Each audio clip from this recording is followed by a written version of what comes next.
Hello friends, welcome to our YouTube channel SSC Inventor. तो आज हम लोग बिहार डीएलएड का जो 14/9/2022 का द्वितीय पाली का क्वेश्चन है, आज इसको हम लोग कवर करेंगे। अगर आप ये पीछे का वीडियो नहीं देखे हैं तो इसका प्लेलिस्ट का लिंक जो है वो डिस्क्रिप्शन में दिया गया है, वहाँ से जाकर इस वीडियो को भी आप जरूर देख लीजिएगा, क्योंकि सेट 1 से लेकर 27 तक कराया जा चुका है। और अगर आप इस चैनल पर नए हैं तो चैनल को जरूर सब्सक्राइब कर लीजिएगा। तो चलिए शुरू करते हैं 14/9/2022 का द्वितीय पाली का प्रथम क्वेश्चन। सबसे पहले सामान्य हिंदी का क्वेश्चन दिया गया है। इसमें पहला क्वेश्चन है, इनमें से कौन सा वाक्य अशुद्ध है? तो इसका सही आंसर हो जाएगा ऑप्शन नंबर डी, रानी पर कोई रंग न पड़ा। इनमें से कौन सा वाक्य अशुद्ध दिया हुआ है? तो ऑप्शन नंबर डी। इसका शुद्ध वाक्य क्या होगा? तो कोई रंग रानी पर न पड़ा। नेक्स्ट क्वेश्चन, किसी वर्णिक छंद के प्रत्येक चरण में तग्न, भग्न, जग्न, जग्न और दो गुरु के क्रम में वर्ण होते हैं। तो इसका सही आंसर हो जाएगा ऑप्शन नंबर सी, वसंत तालिका होता है। नेक्स्ट क्वेश्चन, उद्देश्य के विषय में जो कुछ कहा जाए उसे क्या कहते हैं? तो इसका सही आंसर हो जाएगा ऑप्शन नंबर डी, विधेय कहा जाता है। उद्देश्य के विषय में जो कुछ कहा जाए उसे क्या कहते हैं? तो विधेय कहते हैं। सोहद है मुख चंद्र में कौन सा अलंकार है? तो इसका सही आंसर हो जाएगा ऑप्शन नंबर बी, रूपक अलंकार है। सोहद है मुख चंद्र में कौन सा अलंकार हो जाएगा? तो रूपक अलंकार हो जाएगा। छंद शास्त्र में वर्ण और मात्रा के विचार से छंद कितने प्रकार के होते हैं? तो इसका सही आंसर हो जाएगा ऑप्शन नंबर सी, 4 प्रकार के होते हैं। नेक्स्ट क्वेश्चन,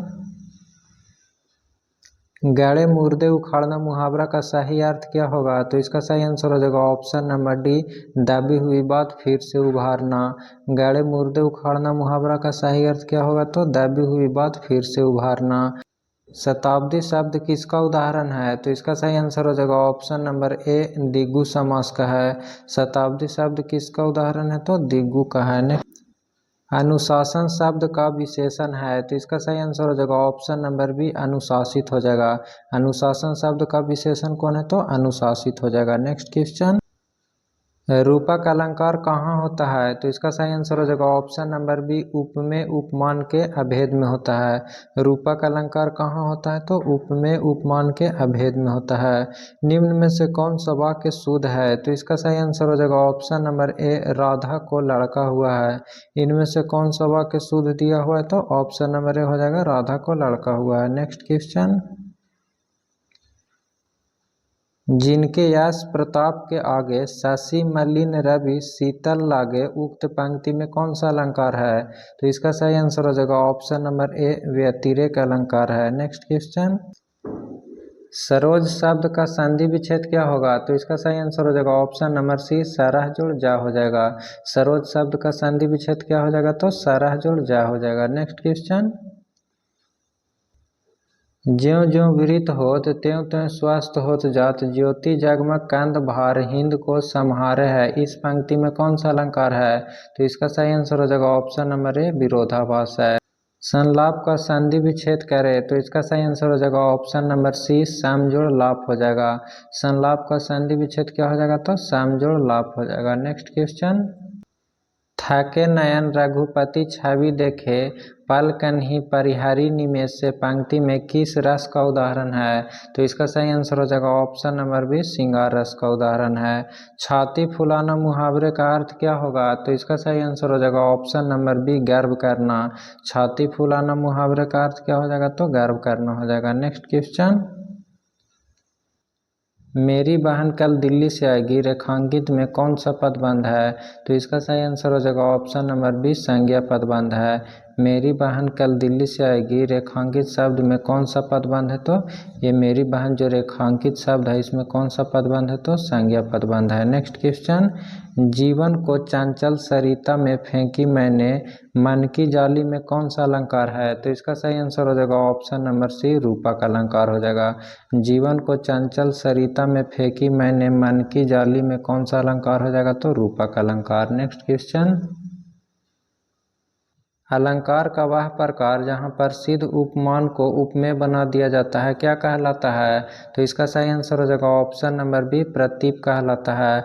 अलंकार का वह प्रकार जहाँ प्रसिद्ध उपमान को उपमेय बना दिया जाता है वह क्या कहलाता है? तो प्रतीप कहलाता है। दोनों आँखों के अंधे व्यक्ति को देखकर अमित ने कहा, देखो दिव्य दृष्टि संपन्न व्यक्ति आ रहा है। इस कथन में क्या है? तो इसका सही आंसर हो जाएगा ऑप्शन नंबर बी, व्यंजना शब्द शक्ति है। दोनों आँखों के अंधे व्यक्ति को देखकर अमित ने कहा, देखो दिव्य दृष्टि संपन्न व्यक्ति आ रहा है। इस कथन में व्यंजना शब्द शक्ति है। नेक्स्ट क्वेश्चन, इनमें से कौन सा वाक्य अशुद्ध है? तो इसका सही आंसर हो जाएगा ऑप्शन नंबर बी, वह शहर के खिलौने लाकर बेचता है। इनमें से कौन सा वाक्य अशुद्ध दिया हुआ है? तो ऑप्शन नंबर बी अशुद्ध दिया हुआ है। इसका शुद्ध वाक्य क्या बनेगा? तो वह शहर से खिलौने लाकर बेचता है। नेक्स्ट क्वेश्चन, वह पैदल नहीं सकता वाक्य में कौन सा वाच्य है? तो इसका सही आंसर हो जाएगा ऑप्शन नंबर डी, कृतिवाच्य है। वह पैदल नहीं सकता वाक्य में कौन सा वाच्य है? तो कृतिवाच्य है। शब्दों में विद्वान अर्थ का ज्ञान कराने वाला बौद्धिक व्यापार क्या कहलाता है? तो इसका सही आंसर हो जाएगा ऑप्शन नंबर ए, शब्द शक्ति कहलाता है। शब्दों में विद्वान अर्थ का ज्ञान कराने वाला बौद्धिक व्यापार क्या कहलाता है? तो शब्द शक्ति कहलाता है। नेक्स्ट क्वेश्चन, जलद शब्द में समास छाटिए। तो इसका सही आंसर हो जाएगा ऑप्शन नंबर डी, बहुब्रीहि समास हो जाएगा। जलद शब्द में कौन सा समास हो जाएगा? तो बहुब्रीहि समास हो जाएगा। जो मेहनत करेगा वह सफल होगा किस सर्वनाम का उदाहरण है? तो इसका सही आंसर हो जाएगा ऑप्शन नंबर ए, संबंधवाचक सर्वनाम का उदाहरण है। जो मेहनत करेगा वह सफल होगा किस सर्वनाम का उदाहरण है? तो संबंधवाचक सर्वनाम का उदाहरण है। नेक्स्ट क्वेश्चन, निम्न में से कौन सा वाक्य शुद्ध है? तो इसका सही आंसर हो जाएगा ऑप्शन नंबर ए, पिता का उत्तरदायित्व पुत्र पर होता है। निम्न में से कौन सा वाक्य शुद्ध दिया हुआ है? तो ऑप्शन नंबर ए हो जाएगा, पिता का उत्तरदायित्व पुत्र पर होता है। नेक्स्ट क्वेश्चन, नेक्स्ट गद्यांश दिया हुआ है, इसको आप पढ़ लीजिएगा। इसमें क्वेश्चन दिया गया है, फासले और पाके फल किसकी देन है? तो इसका सही आंसर हो जाएगा ऑप्शन नंबर ए, नदियों की देन है। फासले और पाके फल किसकी देन है? तो नदियों की देन है। नेक्स्ट क्वेश्चन, विधि निधि दिन लेत जनु छीने, इस पंक्ति में कौन सा अलंकार है? तो इसका सही आंसर हो जाएगा ऑप्शन नंबर ए, उत्प्रेक्षा अलंकार है। विधि निधि दिन लेत जनु छीने, इस पंक्ति में कौन सा अलंकार है? तो उत्प्रेक्षा अलंकार है। नेक्स्ट क्वेश्चन, सुख चपला सा दुख धन में उलझा है, चंचल मन कुरंग में कौन सा अलंकार है? तो इसका सही आंसर हो जाएगा ऑप्शन नंबर डी, उपमा अलंकार है। आचार्य वामन के अनुसार रीति के भेद कौन सा है? तो इसका सही आंसर हो जाएगा ऑप्शन नंबर सी, वैदर्भी है। आचार्य वामन के अनुसार रीति के भेद कौन सा हो जाएगा? तो वैदर्भी हो जाएगा। नेक्स्ट क्वेश्चन, नेक्स्ट यहाँ से विज्ञान का क्वेश्चन दिया गया है। इसमें पहला क्वेश्चन है, बल का ऐसा मात्रा केजी मीटर पर सेकेंड स्क्वायर है, इसे एक अन्य नाम से जाना जाता है, वह नाम क्या है? तो इसका सही आंसर हो जाएगा ऑप्शन नंबर बी, न्यूटन है। बल का ऐसा मात्रा केजी मीटर पर सेकेंड स्क्वायर है, इसे एक अन्य नाम से जाना जाता है, वह क्या नाम है? तो न्यूटन है। और पास्कल जो है वो दाब का ऐसे मात्रक है, और जूल है ऊर्जा का ऐसा मात्रक, और हर्ट्ज किसका है? तो आवृत्ति का ऐसा मात्रक हो जाएगा। नेक्स्ट क्वेश्चन, डायनेमो में क्या होता है? तो इसका सही आंसर हो जाएगा ऑप्शन नंबर ए, यांत्रिक ऊर्जा को विद्युत ऊर्जा में बदलता है। डायनेमो की सहायता से यांत्रिक ऊर्जा को विद्युत ऊर्जा में बदला जाता है। नेक्स्ट क्वेश्चन, निम्नलिखित में से किसे जीवित जीवाश्मों के अंतर्गत वर्गीकृत किया गया है? तो इसका सही आंसर हो जाएगा ऑप्शन नंबर बी, साइकस के अंतर्गत। निम्नलिखित में से किसे जीवित जीवाश्मों के अंतर्गत वर्गीकृत किया गया है? तो साइकस के अंदर। जनसंख्या में भारत की वैश्विक स्थिति क्या है? तो इसका सही आंसर हो जाएगा ऑप्शन नंबर ए, पहला है। जनसंख्या में भारत की वैश्विक स्थिति पहले दूसरा था, अब कौन सा हो गया? तो पहला हो गया है। नेक्स्ट क्वेश्चन, किसी बल्ब से 220 वोल्ट पर 2 एम्पीयर की धारा प्रवाहित होती है, तो फिलामेंट का प्रतिरोध क्या होगा? तो फार्मूला होता है V बराबर क्या चीज फार्मूला होता है? आयर होता है। तो R बराबर यहाँ से फार्मूला क्या हो जाएगा? R बराबर हो जाएगा V/I हो जाएगा। और V कितना दिया हुआ है? तो 220 वोल्ट दिया हुआ है, और I कितना दिया हुआ है? 2 एम्पीयर दिया हुआ है। तो 2 से काटेंगे तो कितना बार में कटेगा? 110 बार में कटेगा। तो इसका सही आंसर हो जाएगा ऑप्शन नंबर बी, 110 ओम हो जाएगा। नेक्स्ट क्वेश्चन, निम्नलिखित में से किस पदार्थ का उपयोग नाभिकीय ऊर्जा के उत्पादन में किया जाता है? तो इसका सही आंसर हो जाएगा ऑप्शन नंबर डी, यूरेनियम का किया जाता है। निम्नलिखित में से किस पदार्थ का उपयोग नाभिकीय ऊर्जा के उत्पादन में किया जाता है? तो यूरेनियम के उत्पादन में किया जाता है। मानव नेत्र में किस प्रकार का लेंस पाया जाता है? तो इसका सही आंसर हो जाएगा ऑप्शन नंबर ए, उत्तल। मानव नेत्र में किस प्रकार का लेंस पाया जाता है? तो उत्तल लेंस पाया जाता है। नेक्स्ट क्वेश्चन, भूकंप के दौरान मुख्य प्रघाती तरंगों से पहले किस प्रकार की ध्वनि उत्पन्न होती है? तो इसका सही आंसर हो जाएगा ऑप्शन नंबर ए, निम्न की अपस्रव ध्वनि उत्पन्न होता है। भूकंप के दौरान मुख्य प्रघाती तरंगों से पहले किस प्रकार की ध्वनि उत्पन्न होती है? तो निम्न आवृत्ति की अपस्रव ध्वनि उत्पन्न होती है। नेक्स्ट क्वेश्चन, जब इथेनॉल सोडियम के साथ क्रिया करता है तो निम्नलिखित में से कौन सी गैस निकलती है? तो इसका सही आंसर हो जाएगा option number B, hydrogen gas H2 निकलता है। जब इथेनॉल सोडियम के साथ अभिक्रिया करता है तो निम्नलिखित में से कौन सा गैस निकलता है? तो H2 हाइड्रोजन गैस निकलता है। नेक्स्ट क्वेश्चन, पातियों में फ्लोएम कहाँ रहता है? तो इसका सही आंसर हो जाएगा ऑप्शन नंबर सी, पातियों के निचले एपिडर्मिस की तरफ रहता है। पातियों में फ्लोएम कहाँ रहता है? तो पातियों के निचले एपिडर्मिस की तरफ रहता है। नेक्स्ट क्वेश्चन, निम्नलिखित में से कौन सा सहजीवी संबंध का उदाहरण है? तो इसका सही आंसर हो जाएगा ऑप्शन नंबर ए, शैवाल और कवक का है। निम्नलिखित में से कौन सा सहजीवी संबंध का उदाहरण है? तो शैवाल और कवक का है। इनमें से कौन सा धातु है? तो इसका सही आंसर हो जाएगा ऑप्शन नंबर सी, सोडियम धातु है। इनमें से कौन सा एक धातु है? तो सोडियम धातु है। नेक्स्ट क्वेश्चन, शुद्ध पानी का पीएच मान क्या होता है? तो इसका सही आंसर हो जाएगा ऑप्शन नंबर बी, 7 होता है। शुद्ध पानी जो है वो उदासीन होता है और शुद्ध पानी का पीएच मान कितना होता है? 7 होता है। और 7 से कम पीएच मान वाले को अम्लीय कहते हैं और 7 से अधिक पीएच मान वाले पदार्थ को क्या कहते हैं? तो क्षारीय कहते हैं। नेक्स्ट क्वेश्चन, ऑटोटॉमी और पुनर्जनन अच्छी तरह से चिन्हित है। तो इसका सही आंसर हो जाएगा ऑप्शन नंबर डी, इचिनोडर्मेटा से। ऑटोटॉमी और पुनर्जनन अच्छी तरह से किससे चिन्हित है? तो इचिनोडर्मेटा से। नेक्स्ट क्वेश्चन, निम्नलिखित में से कौन सा कथन वाष्पीकरण पर आर्द्रता का पड़ने वाला प्रभाव के संबंध में सत्य है? तो इसका सही आंसर हो जाएगा ऑप्शन नंबर ए, आर्द्रता बढ़ने पर वाष्पीकरण की दर घटता है।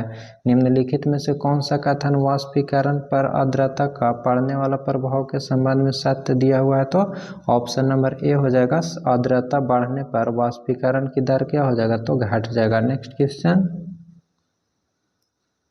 एक गाड़ी का ऑडोमीटर क्या मापता है? तो इसका सही आंसर हो जाएगा ऑप्शन नंबर ए, गाड़ी द्वारा तय की गई दूरी को मापता है। एक गाड़ी का ऑडोमीटर क्या मापता है? तो गाड़ी द्वारा तय की गई दूरी को मापता है। नेक्स्ट है, निम्न में से कौन सी क्रांति ने खाद्यान्न उत्पादन की वृद्धि में सहायक हुआ है?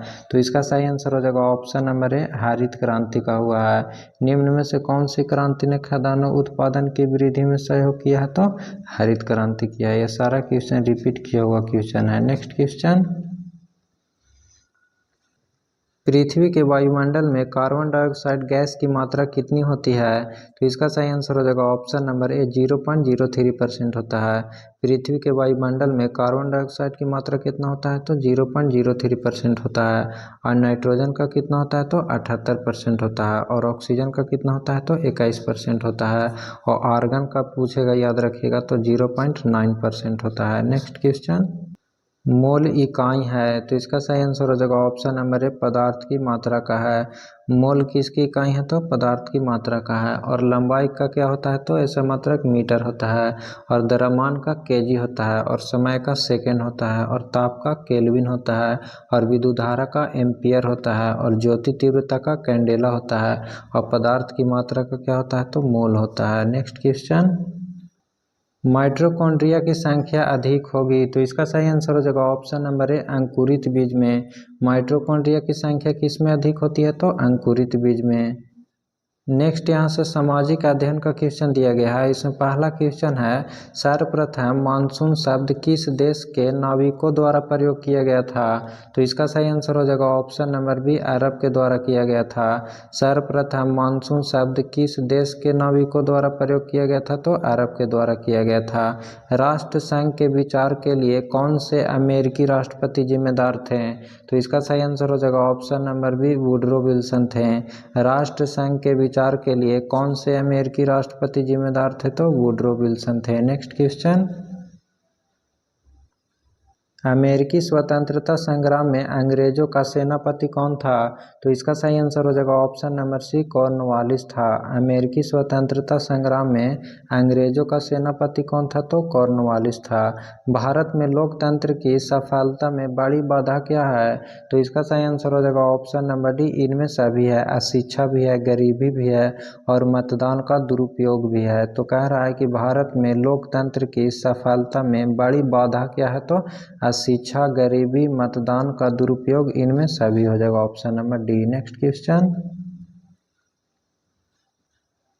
तेलुगु स्वाभिमान का नारा किस राज्य में दिया गया? तो इसका सही आंसर हो जाएगा option number C, Andhra Pradesh में। तेलुगु स्वाभिमान का नारा किस राज्य में दिया गया? तो आंध्र प्रदेश में दिया गया। अमेरिका में राज्यसभा को क्या कहा जाता है? तो इसका सही आंसर हो जाएगा ऑप्शन नंबर सी, सीनेट कहा जाता है। अमेरिका में राज्यसभा को क्या कहा जाता है? तो सीनेट कहा जाता है। नेक्स्ट क्वेश्चन, साइमन कमीशन किस वर्ष भारत आया था? तो इसका सही आंसर हो जाएगा ऑप्शन नंबर सी, 3 फरवरी 1928 को आया था। साइमन कमीशन किस वर्ष भारत आया था? तो 3 फरवरी 1928 को आया था। किस वर्ष हिटलर ने वर्साई की संधि को अस्वीकार कर दिया? तो इसका सही आंसर हो जाएगा ऑप्शन नंबर बी, 1936 में। किस वर्ष हिटलर ने वर्साई की संधि को अस्वीकार कर दिया? तो 1936 में। बाघ परियोजना की शुरुआत कब हुई थी? तो इसका सही आंसर हो जाएगा ऑप्शन नंबर बी, 1973 में हुआ था। बाघ परियोजना की शुरुआत कब हुआ था? तो 1973 में। नेक्स्ट क्वेश्चन, 1917 में कौन सा देश प्रथम विश्व युद्ध से अलग हो गया? तो इसका सही आंसर हो जाएगा ऑप्शन नंबर ए, रूस हुआ था। 1917 में कौन सा देश प्रथम विश्व युद्ध से अलग हो गया था? तो रूस। नेक्स्ट क्वेश्चन, अंतर्राष्ट्रीय मुद्रा कोष IMF का मुख्यालय कहाँ पर है? तो इसका सही आंसर हो जाएगा option number B, Washington DC में है। अंतर्राष्ट्रीय मुद्रा कोष IMF का मुख्यालय कहाँ पर स्थित है? तो वाशिंगटन DC में है। नेक्स्ट क्वेश्चन, श्रीलंका के सबसे ऊंची पर्वत चोटी कौन सी है? तो इसका सही आंसर हो जाएगा ऑप्शन नंबर बी, पिदुरताल गाला है। श्रीलंका की सबसे ऊंची पर्वत चोटी कौन सा है? तो पिदुरताल गाला है। और भारत का सबसे ऊंची पर्वत चोटी पूछेगा कौन सा है? तो K2 है। Next question, Tata iron and company की स्थापना की गई थी। तो इसका सही आंसर हो जाएगा ऑप्शन नंबर बी, 1907 में किया गया था। टाटा आयरन एंड कंपनी की स्थापना कब किया गया था? तो 1907 में। Next question, Similipal biosphere reserve किस राज्य में स्थित है? तो इसका सही आंसर हो जाएगा ऑप्शन नंबर सी, उड़ीसा में स्थित है। सिमलीपाल बायोस्फीयर रिजर्व किस राज्य में स्थित है? तो उड़ीसा में स्थित है। पृथ्वी की सतह का कितना हिस्सा पानी से ढका हुआ है? तो इसका सही आंसर हो जाएगा ऑप्शन नंबर सी, 3/4। पृथ्वी की सतह का कितना हिस्सा पानी से ढका हुआ है? तो 3/4। नेक्स्ट क्वेश्चन, इनमें से कौन सा मोटे अनाज है? तो इसका सही आंसर हो जाएगा ऑप्शन नंबर डी, ज्वार, बाजरा, रागी, इनमें सभी हो जाएगा। इनमें से कौन सा जो है वो मोटा अनाज का उदाहरण है? तो ज्वार, बाजरा, रागी सभी हो जाएगा। इनमें से किस देश को सामाजिक विभेद के कारण विखंडन का सामना करना पड़ा? तो इसका सही आंसर हो जाएगा ऑप्शन नंबर सी, यूगोस्लाविया को। इनमें से किस देश का सामाजिक विभेद के कारण विखंडन का सामना करना पड़ा था? तो यूगोस्लाविया को। नेक्स्ट क्वेश्चन, विविध खेती क्या है? तो इसका सही आंसर हो जाएगा ऑप्शन नंबर ए, खेती का प्रकार है। विविध खेती जो है वो खेती का प्रकार है। सर्वाधिक लोकप्रिय चुनाव आयुक्त कौन थे? तो इसका सही आंसर हो जाएगा option number B, TN Seshan थे। सर्वाधिक लोकप्रिय चुनाव आयुक्त कौन थे? तो TN शेषन थे। नेक्स्ट क्वेश्चन, विश्व में सबसे अधिक वर्षा किस स्थान पर होता है? तो इसका सही आंसर हो जाएगा ऑप्शन नंबर बी, मौसिनराम में होता है। विश्व में सबसे अधिक वर्षा किस स्थान पर होता है? तो मौसिनराम में होता है। फ्रेंड्स, ये था आज 14/9/2022 का द्वितीय पाली का क्वेश्चन। अगर आपको वीडियो पसंद आया होगा तो लाइक ज़रूर कर दीजिएगा और एक कमेंट करके बताइएगा कि यह आपको वीडियो कैसा लगा। फिर मिलते हैं नेक्स्ट वीडियो में। Thank you.